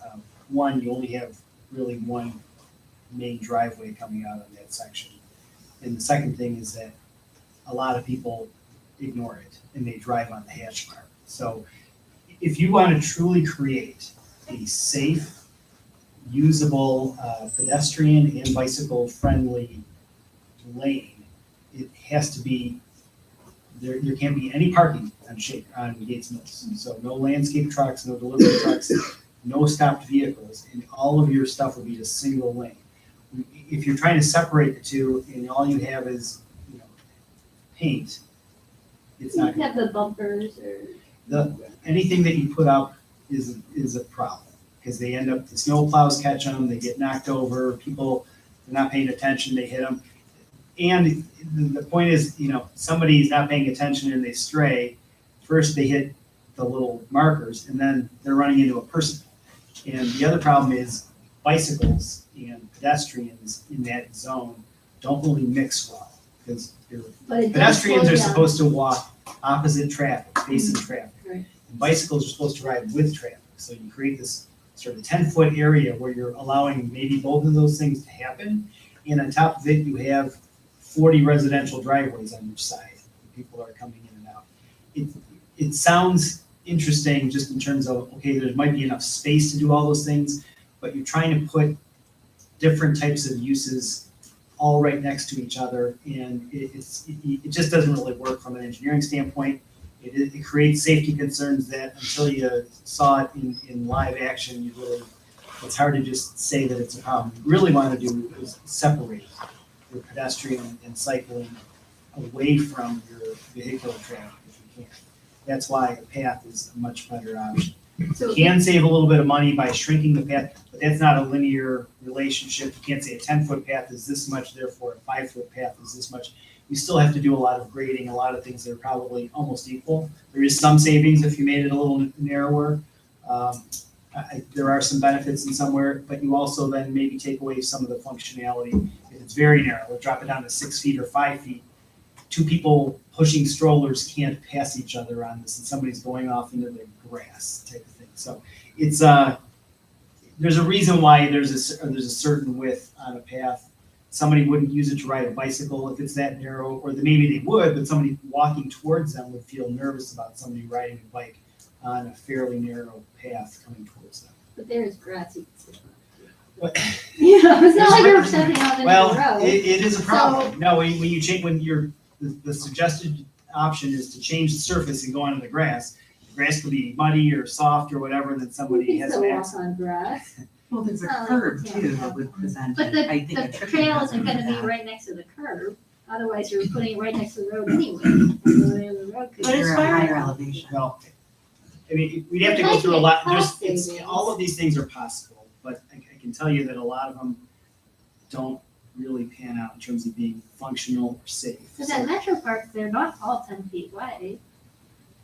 You know, Well, and I have mentioned, and I know, Yeah. at the risk of repeating what I've said before, I think the Beechwood path is a bit narrower. I've measured it. And I walk there a lot, and also at North Chagrin Reservation. I think it's a bit narrower. Now, I don't know if it would be appreciably less expensive, to your point, if we went from 10 feet to 8 feet, but maybe a bit. Maybe it'd have to be more aesthetically pleasing. I think it's at least a conversation, but it's still just narrowing it. Yeah, I think the Beechwood path is 100% funded by Beechwood. I don't think that they, Yeah, I Got think, any I think it's funding? 7 or 8 feet. right, and they also have some areas that are not exactly great for a bicycle rider. that aren't really designed, maybe a tight radius or a We tight don't turning want point. these people on the fast going bikes, we don't want them on the trail, really. Aren't they in the bike lane on the 2-lane road? I mean, they're not gonna be, No, No, some this bikes, is- not little kids. Little This kids is a fine. multi-purpose path. So if you create a space for a multi-purpose path, and you get funding for a multi-purpose path, you have to build it in a way that is safe for kids riding bikes. They shouldn't get to a point where they have to make a hard right turn and they end up in the grass or into a tree or something. Oh, So there's certain absolutely. requirements in terms of the width and also, the radiuses and the ups and the downs of the path, so the elevation and all of those things. Yeah, the differentiation would be between the kids riding bikes, who Right. definitely should be on the path, versus, the Like- Saturday morning, Right. group. The serious riders, they're gonna Tour de ride on the France. road no matter Yeah. what. And that's pretty clear in a lot of the studies that you get, like, this is a recreational bike path versus commercial traffic, or you're trying to have people ride back and forth commuting to work. You will get a few of those, but most people, it's a recreational. But even then, you have to make sure that it's safe for somebody going 15 miles an hour on a bicycle. Not fast, but something that's attainable. Yeah, my thought was just that if the Beechwood part of the path and going, I walk it all the way into Shaker. Mhm. If it's wide enough, then it'll be wide enough for us. I Well, mean, are you suggesting, Councilwoman, that we should pay for the whole path and abandon the support from the state? no, That's but something that, but I that think sounds like what Dr. Wong is Well, I mean, if we suggesting too, want and that's something we can look at, I just don't know eight abandon feet, any 8 state feet is support. a submissible grant. I know you can put 8 Yeah. feet in a grant. Yeah. I don't know that you can put 5 feet or 6 feet, but I know you can put 8. You can and get fewer points because of that. They're less likely to But fund we it should build as the it the path way gets we more want. narrow. And so there is a trade-off. They ultimately would prefer to see a path that's a little wider because it is safer. It's like you can put it on a road that's 18 feet wide and 2 cars can pass, but it's a heck of a lot safer if it's 24 feet wide. Then there's a comfort level by the user, and the user varies. Now, am I more comfortable on a bicycle than a young child first learning how to ride? Yeah, so that those two different users might coexist on the same path going opposite directions. So you're trying to create something that's user-friendly and you really, part of it is also the clear space beyond the path too. Is it a little gravel berm, or is there a recovery area in case you did go off the edge? All of those things are part of the design Sure. process. Well, sounds like something we need to be talking about, not only here, but at the Yes. road On Monday. infrastructure committee. And we have a meeting coming up and we can have a conversation. I'll put that on the agenda. Right. There's actually a meeting on the agenda for this Monday, April 24th, in Cincinnati. 7:30 a.m. Yeah. Okay, does council have any comments? Not hearing any. Audience, any comments? Hi, Luann Graham, 31437 Shaker. A couple of the comments that they've talked about with sidewalks. It was mentioned that, in the survey, people said, yes, I want this, but not in my backyard. I think we were talking about passive space. There was a slight fall off between the overall desire for them and if it were in front of my house of about 50 Right. percentage points. 60. I would be very interested to find out, of the people who said, yes, they want sidewalks, how many live, as I think Mr. Gentili said, how many people that said, yes, they want the sidewalks, live on those major streets, as opposed to, 90% of the other residents of town live on all the side streets, and they're like, yeah, I want sidewalks, but I don't want it on my street. Put it on the major streets, and I'll go there to use them, but I don't want it in my neighborhood. So that would be interesting to find out. And then when they were just talking about this Gates Mills path, they said it has to be 10 feet wide so that 2 strollers can be on it, or this. If you put sidewalks in, are they gonna be 10 feet wide so that 2 strollers can be walking down the sidewalk? No. So there's 2 different standards. So it's, for Gates Mills, you need to be able to walk 2 strollers, was I think it was an example. But the sidewalks have a whole different standard. They do. They do. Anyone else? Richard? On that comment, and the thing is, you can Mr. Leskovic, say your name and where you live. Oh. sorry about that, Richard Leskovic, 29579, gave those all of our. Thank you.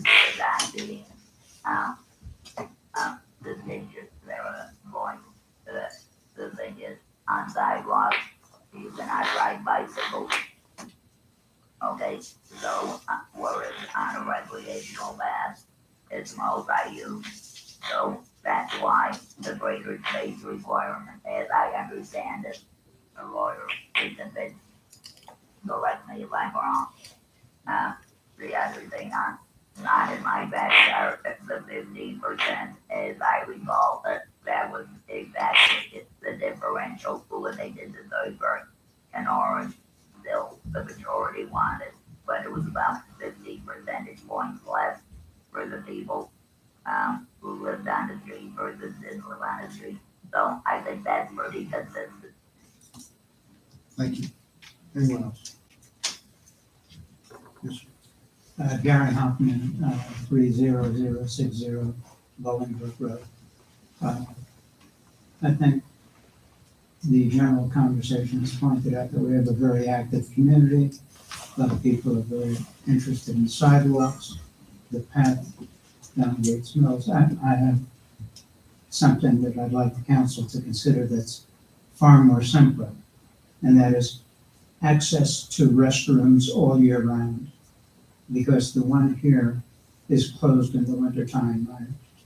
I'm told that it's because of the concern about pipes freezing. Obviously, we don't have to have it warm enough to be 70-degree comfortable, but 40 degrees would be fine. Alternatively, we could have porta-johns. There or in other places that the city controlled that would not be obvious and unsightly. But with all of the people that I see out walking, riding, out with their kids, right in the park here, there's no place for people to void.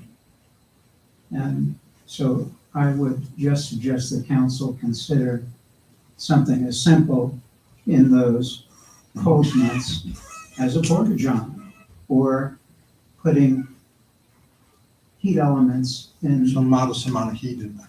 It just has to be so the pipes don't freeze. But right now, you have people running into the woods looking for a tree or something, and it's embarrassing, especially when you have a lot of little kids and their parents out here in the park. The other thing I'd be interested in the council considering is, I was told when I did not have a response to several emails that were sent to you, Mayor, that you're overwhelmed with emails and getting over 100 or so a day, that they can't possibly be answered. I just wonder if there's a triage mechanism whereby certain topics relating to certain emails could be sent to people who could respond to you.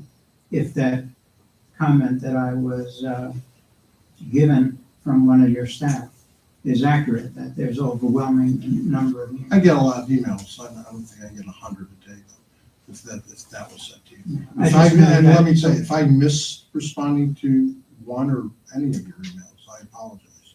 It's not my intent ever not to respond to emails. I respond to a lot of emails, and if I miss yours for, your last name, sir, is what? Hoffman. Here. Okay, I apologize. I simply apologize for this. And I'll look for them, and if I can respond, if they're still timely at all, I'll try to respond.